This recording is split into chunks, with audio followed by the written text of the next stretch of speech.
Hello, welcome everybody. This is Dr. Shirley Farrell. I'm with Troy University, and I am here to do a presentation on pics plus numbers plus text equals infographics. You didn't realize we can do math in so many different ways. So I'm going to go ahead and share my screen, and we will get started. And I just have to give a disclaimer. I am working on a Dell, and I'm a Mac girl. So there may be some user errors in trying to get everything to go. I have to switch my bilingual brain from Mac to Dell to get things to work. I am so glad that you have joined us. We are going to explore the world of infographics, and this is the world business is using. So this becomes a 21st century skill. So what we're going to do during the session with infographics is we're going to define it, figure out what it is. We're going to learn to interpret them, and you actually have to teach your students how to interpret them. We're going to make some understandings and connections with them. We're going to explain the parts of an infographic. We're going to do some exploration, and then on your own, you'll be able to create these as well as your students. So right now, I kind of would like an idea of who's here. And to be honest, I don't get to see any of you. I'm in an empty room talking to a computer. So can you give me some ideas of who you are? Are you with a public, a private, a charter, or a virtual school? Which part of Alabama are you in? What is your role in education, and what level are you with? So I don't even get to see what you're typing, but it'll be popped over into the chat area for me to be able to see.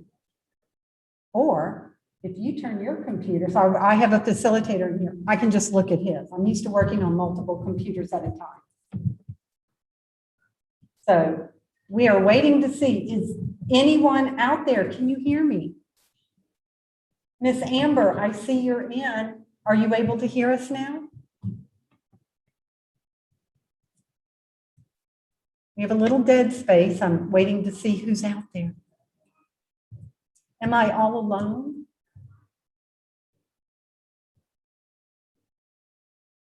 Oh, thank you. So a virtual school in St. Clair County, cool. Do you do all grade levels? Oh, lots of responses, thank you. Oh, I see lots of virtual. Great, all right. So keep putting in who you are. That helps me to know more of what I need to say or what I should focus on as well.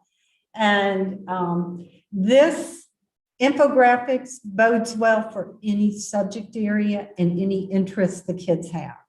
So let's move on. So you can actually do an infographic of your resume. And you notice that there is the band symbol. That's because maybe 10 years ago, I did an interactive curriculum vita. I was so excited about it. And then one day the company decided they were tired or they weren't just making money. So they closed it down, and our accounts were free. So I can't tell you how heartbroken I was, all the time and energy I put into it, and now it's gone. So since then, I've done another one and they've closed out, and now I have a new one. So you can actually scan to see it, but I am going to click so you can see it. So this is using Visney, which is also an excellent template to do any kinds of infographics, and it's free.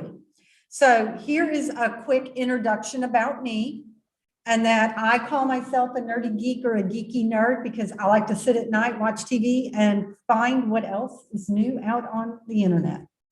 I've been in gifted education for over 28 years at all levels as a gifted specialist, a coordinator in the school system, at the State Department as the police going in and monitoring, and now I'm a university professor over gifted education at Troy University. And as you see as I go down, this is more fun to look at, isn't it? As we go through, and I just highlighted a few things, and finally getting published as well. So that gives a good overview of what I do. But let's go back to the presentation. And I'm sorry, the little screen just keeps popping up on me, so I'm gonna make this small so I can actually grab it. And then we'll make it big again. All right. So in 60 seconds, every minute, and I'm sorry, this is going to keep jumping on me and I apologize. This is what takes place in a minute on the internet. We have way too much information out there. Whether it should be or not is a whole nother matter, but too much information to actually go through. Infographics makes it an easier way to present information. And to be honest, teachers, it's more fun to read, more fun for us to do as well, especially if you like to be creative. So what is visual literacy? Because basically the infographic is using our visual literacy skills. So what is it? And I'm checking the app message board so I can see what you're responding with. Well, there's a bit of a delay, so it may take a moment. Okay. I'm just telling them that. You will get the slides at the end of this as well as resources, more than you'll ever want to look at. So if you'll just be patient and listen to the spiel first, then you get all the goodies. I mean that way. And I'm just talking just so I can see what anyone posts. And I'm just going to go ahead and move on.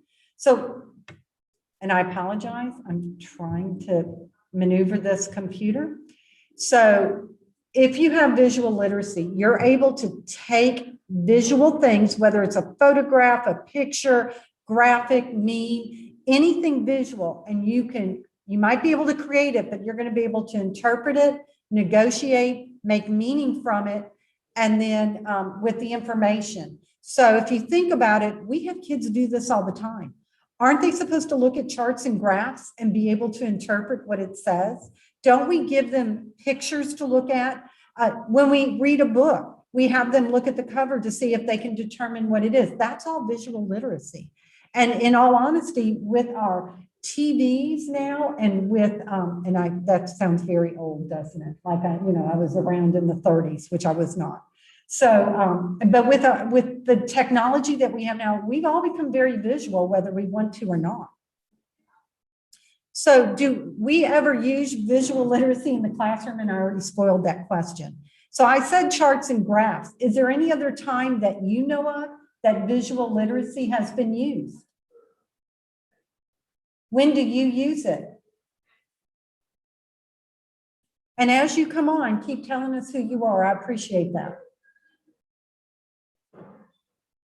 So what about science? Do we ever have graphics that give like a cutaway of the earth and it's labeling the different sections? That's visual literacy.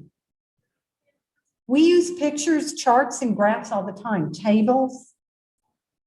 So if you add anything else that I haven't said, please put it into the chat.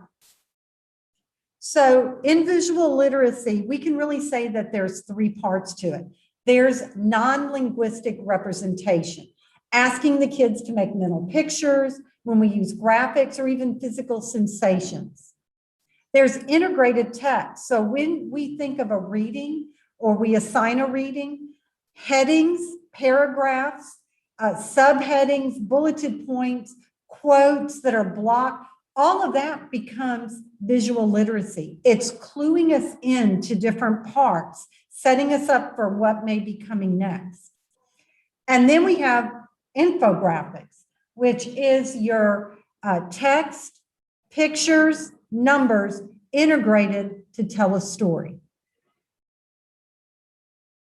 which I just gave it away. So it takes complex information and you're able to present it quickly and clearly. That is a key there. And that David Gray says that it may reveal information that may otherwise be hidden or submerged if you're doing this huge research paper. Oh, thank you, Veronica. Flow charts, the labs that you do, the vent, great. So infographics illustrate information that may be very unwieldy in text form. I mean, who really wants to read through a 25-page paper? But when it's done as an infographic, it really brings out those key points. The kids really have to think about this because you don't have a lot of room to continue writing and writing and writing and hope you're eventually going to say what you're supposed to say. They've got to be to the point and be able to create the pictures or any illustrations that go with it that help enhance the story and not distract from it. And Marzano said that when we use our words and our visuals, the infographics strike that sweet spot. So think of the Venn diagram and where they overlap. Linguistic, non-linguistic systems converge, and that's where the kids are going to remember it even better. They help them restore, recall, and apply those new understandings. So here's an infographic about infographics. And I want you to look at it. So knowing that this is a lot of information, what is the point of this? What is this really telling us about infographics?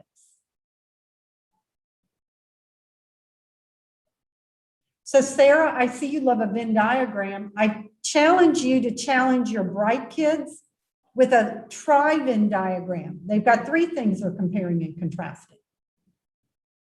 There's always ways that we can increase that level of challenge and rigor. And infographics does it by allowing the kids to really put forth their best abilities, use their strength areas. So you can actually have kids work together and in groups, and they can each pull on their strengths. And when they do that, they're helping each other with their weak areas as well.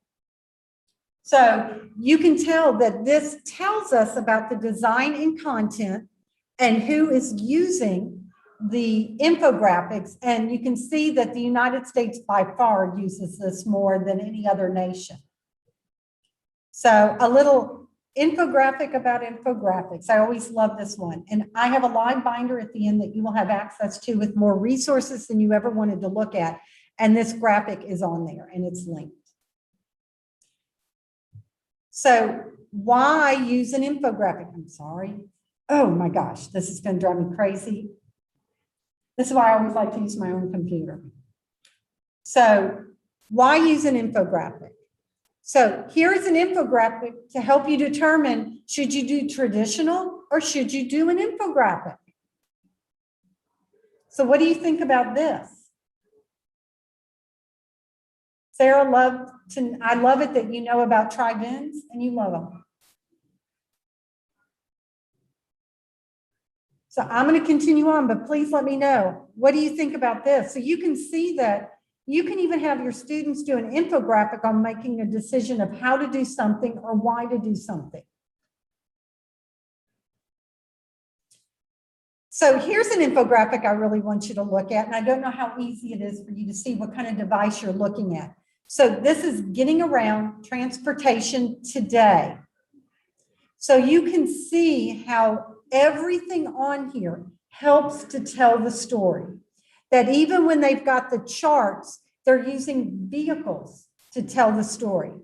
They've used a color picture in the background to set the stage. And then you can see that the color of the fonts contrasts nicely, maybe some better than others, but they contrast to help tell the story. It all comes together. And in all honesty, I am highly visual. And when I look at this, I get so excited. It's a shame you really can't see me because I know I'm entertaining our facilitator right now with my hand motions and everything, but I'm sure you hear it in my voice. So, and Veronica, I see that is awesome. Is that the previous infographic or the transportation one? So for those of you that do science and social studies, you know, this is something you could use. This can be a format to set up, probably more for secondary than elementary, but elementary teachers challenge your gifted kids with something like this. 2/3 of your a gifted classroom, just gifted kids, are highly visual spatial. And in a regular classroom, about a third of your class is highly visual spatial. And if we look at moderate to strong, it would be about 2/3.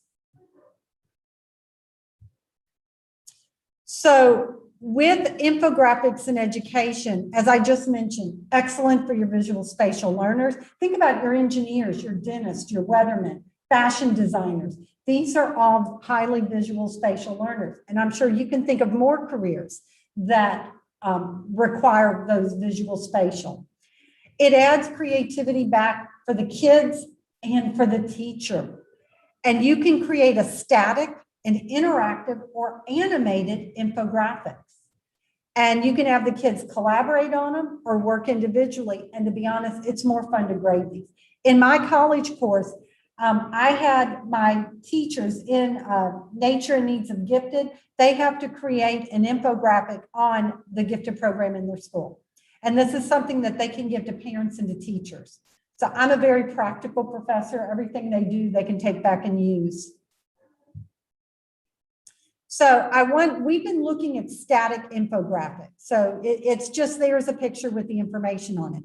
I'd like to go ahead, hopefully the internet is going to be with us, and I am going to click on an interactive. And to be honest, you know, we all know periodic tables, but this is on visualization methods. So this is on different visual tools that you can use. And if you look at it, it's color coded. That gives us one piece of information. We've got abbreviations to let us know a little bit about the name. And then when you hover over it, you get a visual of what that really is. Sarah, you are exactly right. Your ELL learners, your those dysgraphic learners, dyslexic, these infographics, they're going to love reading because they've got pictures to help clue them in, and there's less words. And when they're creating something to give to you, now they get to use pictures and less words too. Does that mean we're not working on those weak areas? We are. They have to be purposeful in what they're writing, and they have to get it correct too.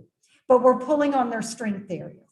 So I get so excited when I start looking at this and thinking about, oh my gosh, there are so many different visualization tools out there that we could be using, or our students could be using. And I'll scroll to get, and some of these are quite complex. Where's that one? So you will have the link that you can explore this more. Oh, here I go again. Yes.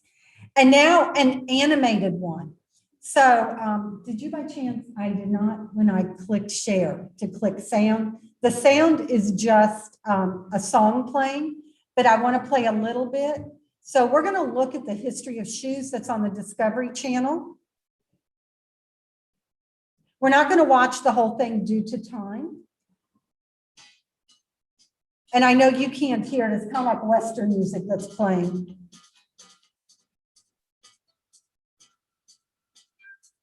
Oh my gosh, I can't read this. Well, I can read Spanish, but can you? But even though you can't read it, do you understand what's going on? So we can even use this in foreign languages.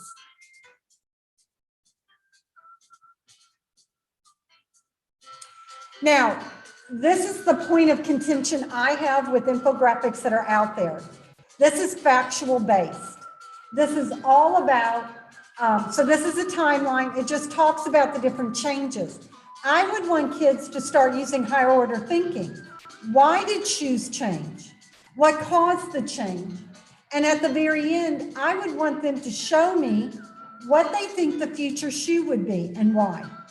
So we need to get them not to just give us facts. We get them to regurgitate facts way too much. We need them thinking deeply.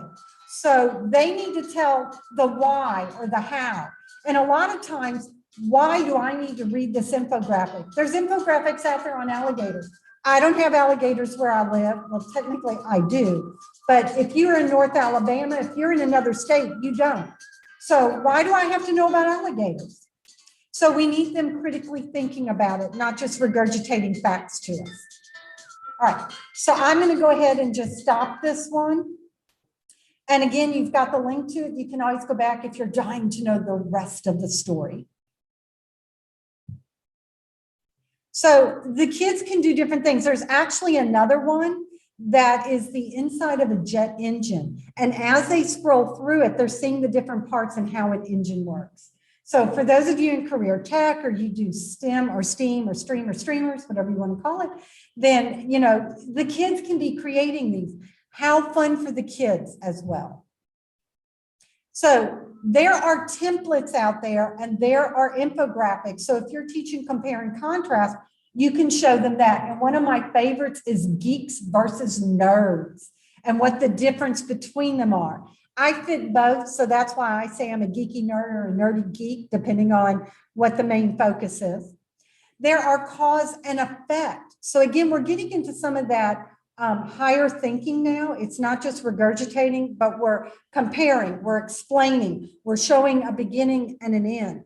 And timelines really are low-level factual items. Getting the kids to explain why one event went to the next, or how it went to the next, what's going on between them, or overall of why it's important to know the timeline and what they may predict for the future. And then problems and solutions. So they may have a STEM problem and they can use an infographic to show how they work through it using that engineering design and the solution they came up with. And they could even have a real 3D model that they're going to present as well. Feel free to add questions or comment as I'm going through. So I think a lot of the infographics we may think of as data visualization or statistical types.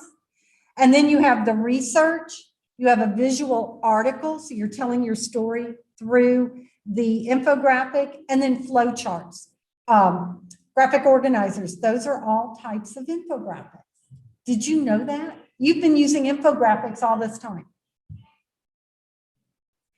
So normally, if we were together, I would get you to start thinking about an infographic, but I'm going to get you to start thinking about one now, because when you go to use this with your students, this is a way that you can teach them.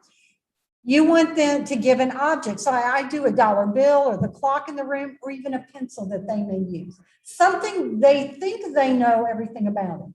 And then get them to really to start thinking deeply. What information does this item possess? Where is the information embedded? How does that item communicate the information to us? What do we need to do with that information? Why do we even need that information? How has that item changed over time? And has the information changed over time, or does the information change due to different perspectives? So getting the kids to do an infographic on an item that they think they fully know, and now they're going to delve deeper into it and present. And these are some guiding questions that you can use. Would you use all of them? Probably not. But I use a lot of many varied questions so students can actually focus on the ones that hook them as well. Again, giving them some ownership and having them more motivated and engaged in the learning.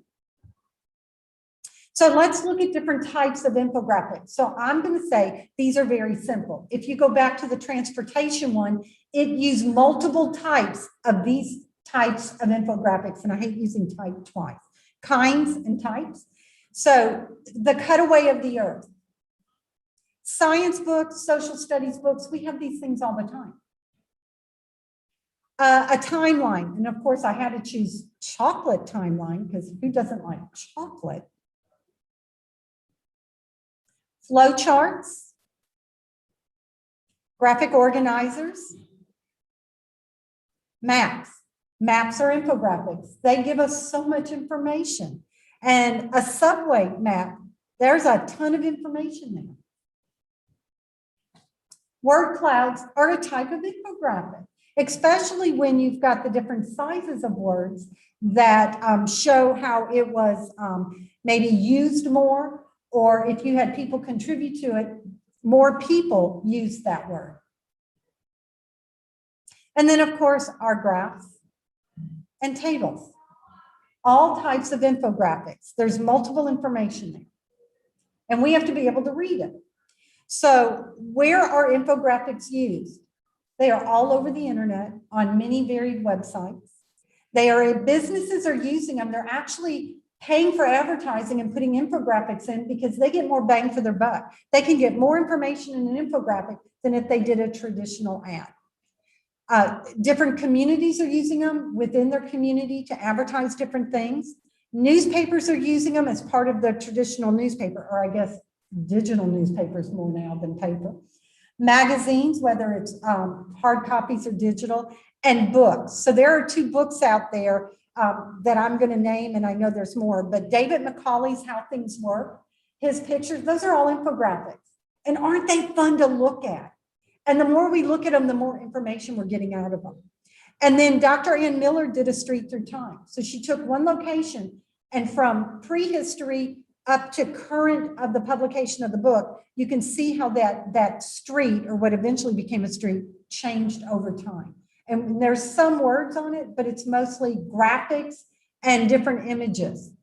And the graphics, there's pictures within pictures, and it's so incredible to look at that.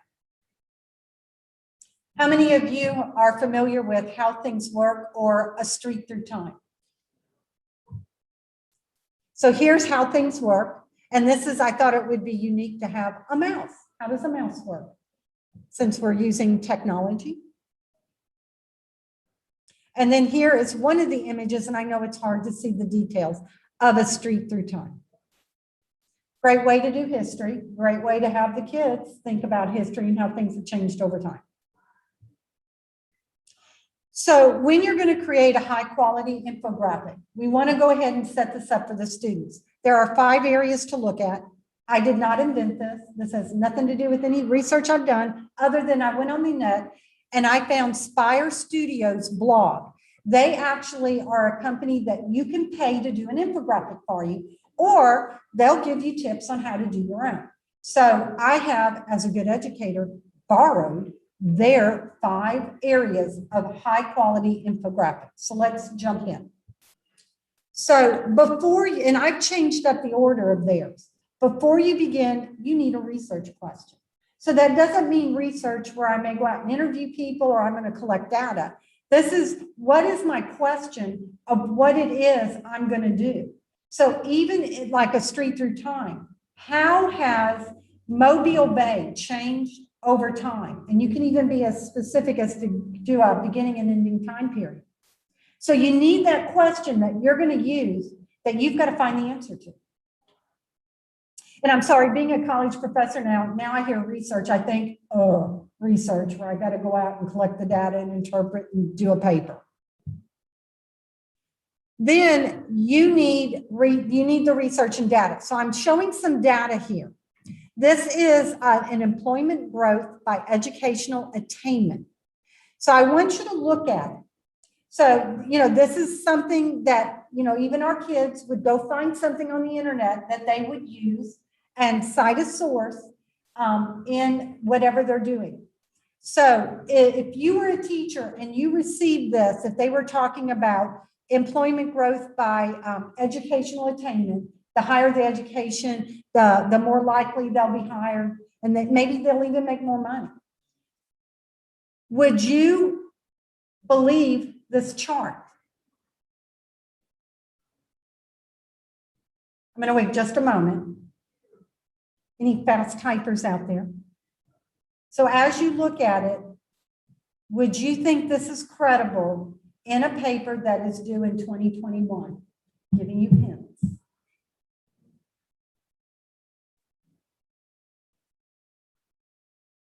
And so if one of your students, and I'm going to assume everyone's pretty much in Alabama, but if you're doing virtual, you may have other states as well.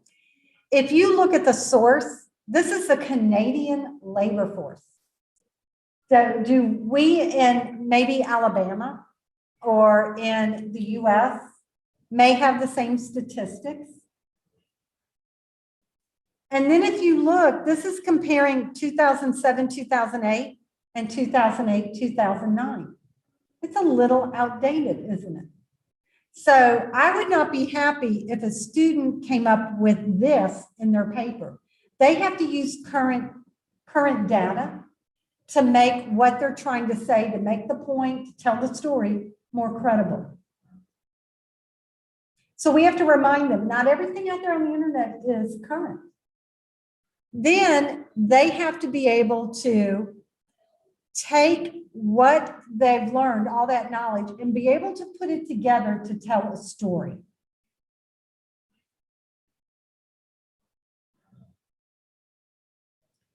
And then before they get started, now that they've got all this information, now they need the skeleton or the flow chart. How are they going to put this together in the infographic?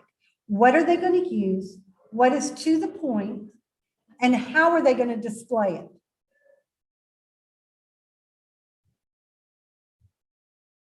And then they need to be wise in choosing their color.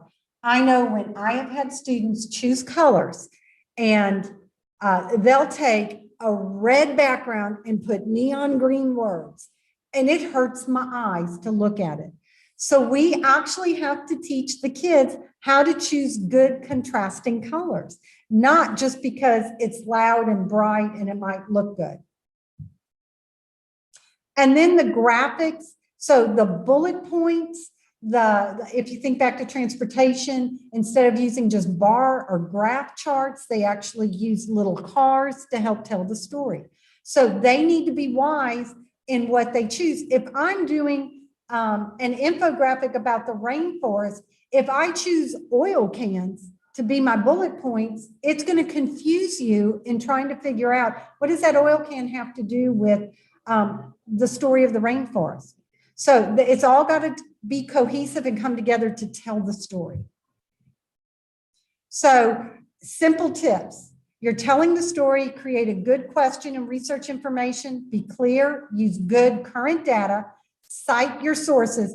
And on infographics that are out there, the sources are, they may just do a web page, a URL. They really don't cite it like we want our students to use, whether you use APA or MLA. I would require them to use those to cite the sources. And then pay attention. And then also you can use the KISS method. Keep it simple, silly. Yes, I know it's really stupid, but with students, I say silly. So how will you use infographics in your classroom?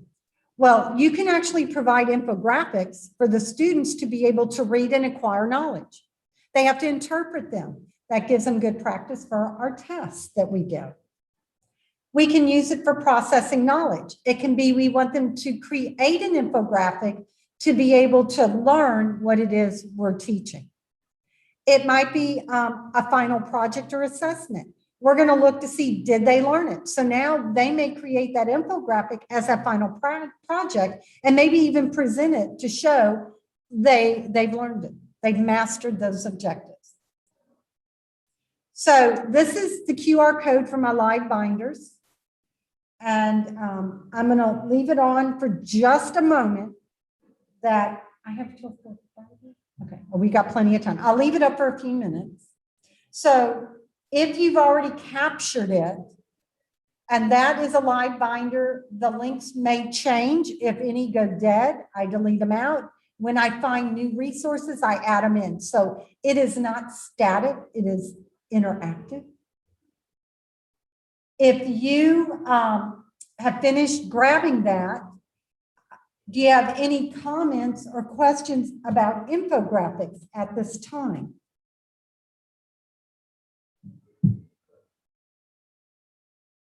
Oh, Sarah, that is a very good point. Not only the colors of the font in the infographic, you have to help them with the fonts because they will choose 15 different ones, or they will choose, I think most of us hate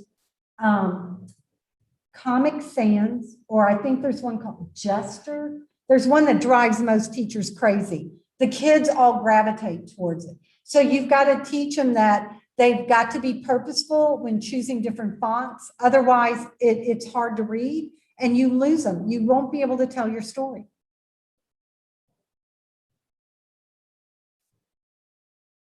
If you do a quick screenshot, you'll be able to capture this quickly.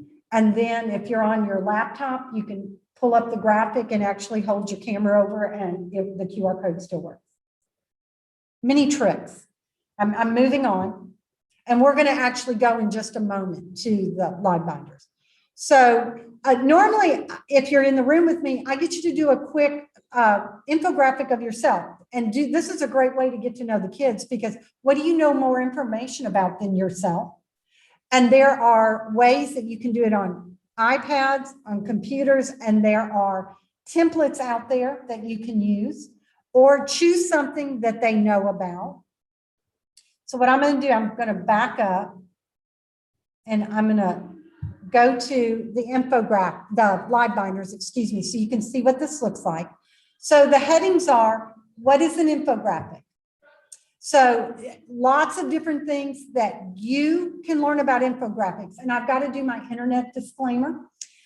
So anytime you have websites out there, and even like here at AETC, and we're sharing them, as a teacher, you need to preview to see what is appropriate for your students before you turn them loose. Years ago, when I was at the State Department, I sent out a monthly newsletter to all the gifted coordinators and gifted teachers, and it's the FOG, Friends of Gifted. And I had one on there on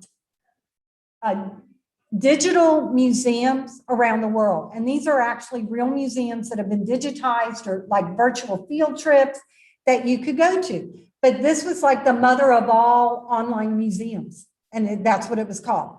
So I sent it out, just assuming people would look to see what fits the content. One classroom teacher, so a gifted teacher shared it with classroom teachers, and found that in the Netherlands and in this mother of online museums, there is the Museum of Sex. So no, we don't want kids going to that. I don't even want to go to it. And I'm almost 61 years old. So, oh, someone can't hear right now. And I might be turning away from the mic too much. I hope you can hear me now. So you need, when things out there are for all ages, it is up to you as the teacher to find what's appropriate for what you're teaching, or what's appropriate for the students, and bookmark or link to that specific item. So I always have to do my disclaimer. I'm not trying to, put things out there that are inaccurate or inappropriate for kids. It's, we've got high school teachers, we've got middle school, we've got elementary, not that any of them would go to that website, but at this website, the Louvre Museum is there. There's all kinds of wonderful things. So here you can see all kinds of links to help you explain what an infographic is. And notice a lesson plan as well. And then in creating an infographic, you can see that this is telling you how to do it. What are the parts? How to put it together? And I've already given you a bit of that. These have more details, and look right here. Here is the periodic table of visualization methods that I've shared. If you only have time to look at one, I recommend Kathy Schrock. She has been an internet guru forever. And she is actually retired and consults now with it. But she was a computer science teacher, maybe even a media specialist as well. But she has been around forever and has done tons of things. And just go to Kathy Schrock's stuff, and you will find more information and links and sharing than you've ever wanted to look at. Then I've got some videos for you on, oops, I see one I'm going to have to delete, of how to do an infographic. So even for some of your students where reading through, if giving them a video may be helpful, then this will work. And I will be changing this up. So this broken link is no longer in here. And then research tools. So places where students can go to find data, to create data charts, to create word clouds, to create the bits and pieces that may even go in to represent the story they're telling. So many varied and unusual things. And if you're in world history or geography, we've got the United Nations Statistics Division. So they're going to be able to search by countries and gather data. And it is current. And then development tools are the tools and templates to use that students can create the infographic. And on here, I also have PowerPoint templates. So do you know when you go to conferences and you see those poster sessions and they've got one printed poster and you can see all the parts? Do you know that that is one large PowerPoint slide that does it? You can go into PowerPoint and change the size and create the poster size and put everything on it. So there's templates that you can actually do that and create, and it's already set up for you to create an infographic. I'm just going to kind of jump through. So even Google chart tools to help you with infographics. I use Canvas a lot. I use Visually and Pictochart. And Pictochart does a lot with the tables and graphs. And then here are the infographic specific templates. And the PowerPoint is in here. Glogster has been around for a while. It came out, it was free. It was like poster yourself and you can make it very interactive. And then they started charging a fee, and then they have an education version of it. So teachers, if you don't already know this, anywhere you go that charges a fee, it never hurts to ask, do you give educators a discount? I have gotten free things, free website versions. Prezi does an educator's version for a low cost. Glogster does. There's a lot of them out there. And then if you're an educator and you verify through your work email, your educator email, you may get things free and get access to what other people pay for. So the worst that can happen is they're going to tell you no. Always ask. You know, as teachers, we're good on a shoestring, and it doesn't hurt to bag a little bit either. And then I have examples. So here are different examples of infographics that you can actually share with students. So the ones that I shared with you throughout are in here. And, you know, just for fun, I'm going to go ahead and share. Now, in Inline Binder, you notice that they're supposed to show the website. And I'm finding more and more, a lot of these websites don't want a third party coming in and capturing their website. So when that happens and you're in here, just click the link that is displayed. And now here's Geek versus Nerds. So I'm actually going to click on the graphic to make it a little larger. So, you know, this is going to help you determine, are you a geek or a nerd? So he gives you a little history behind it. And then we look at the traits of a geek and a nerd. And then the likely jobs. The language that geeks and nerds use. The factoids or statistics.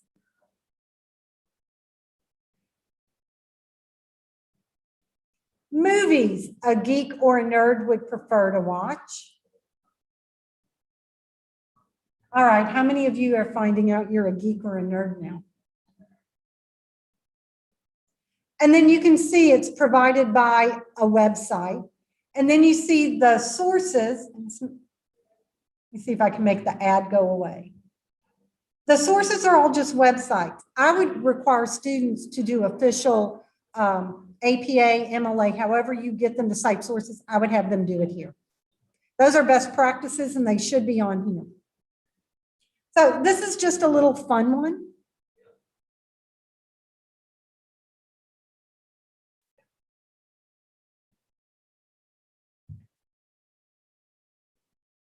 Sorry, it is giving me fits again. Got to make it smaller and to be able to grab it. Get to it.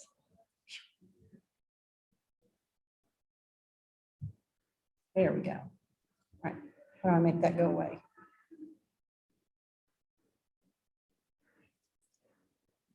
Is this part of the computer? All right, so my PhD is in instructional technology. We all have problems sometimes. You notice it's in the front of the computer as well. Oh, Oh, there we go. I know my Mac does this, but I can slide it away. All right, so then we'll just go click on the infographic. So even the best of us have issues with tech. I hope that makes some of you who struggle with it feel good. We all have troubles. And then here are some more examples of infographics.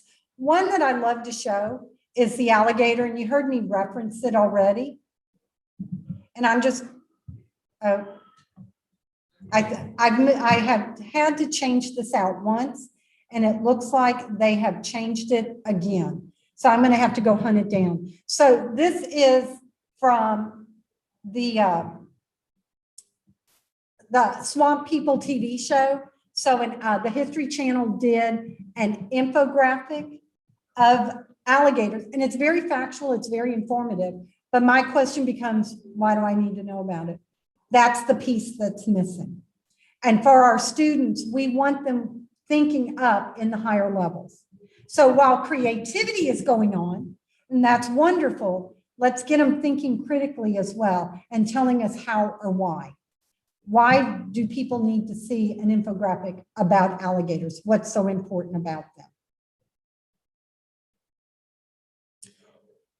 And then here are some resources, and this is where I've got different PowerPoint templates for you. And you notice in 2019, I did this at the World Conference for Gifted Children. I'm leaving that up there, and you are, I'm going to add the Google slide for this one in a new link for you so that you will have access to it. And I might have added a QR code at the end of this presentation for you as well. So what do you think about infographics? Have you been, oh, I see Caroline has shared that she loves using Canva for infographics. I am so glad that you're using them. And they are so much fun. And to be honest, you know, it does take a different kind of thinking. We're doing the visual literacy. The world is moving more to it. So you're helping to make them college and career ready when you have them doing infographics. Now, I'm also not saying that get rid of all reports and essays and all that and just do infographics. There's a time and place for both of them. And we should do a good mixture. All right.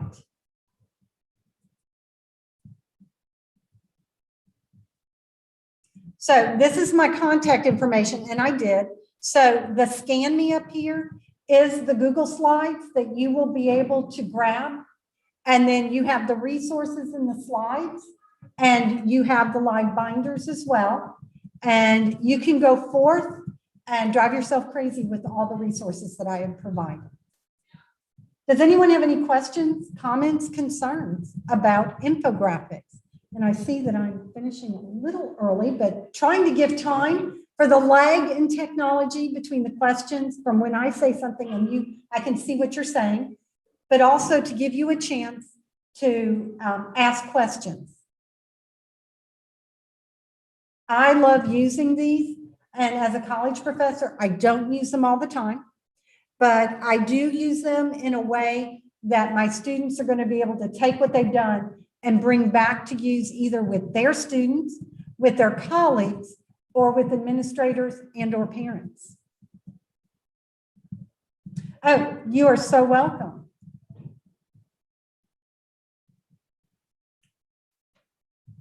Is that the most current? You just said Donna comment.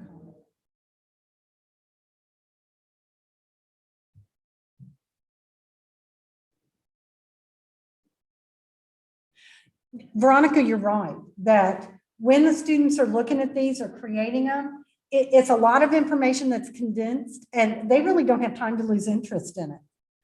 Now, if you're not a visual spatial learner or you're not strong in it, that transportation infographic can drive you absolutely up the wall. My former colleague, when I was at the State Department, was highly auditory sequential, and I was the visual spatial one. So together we made a really good team, and we hit everybody's preferences.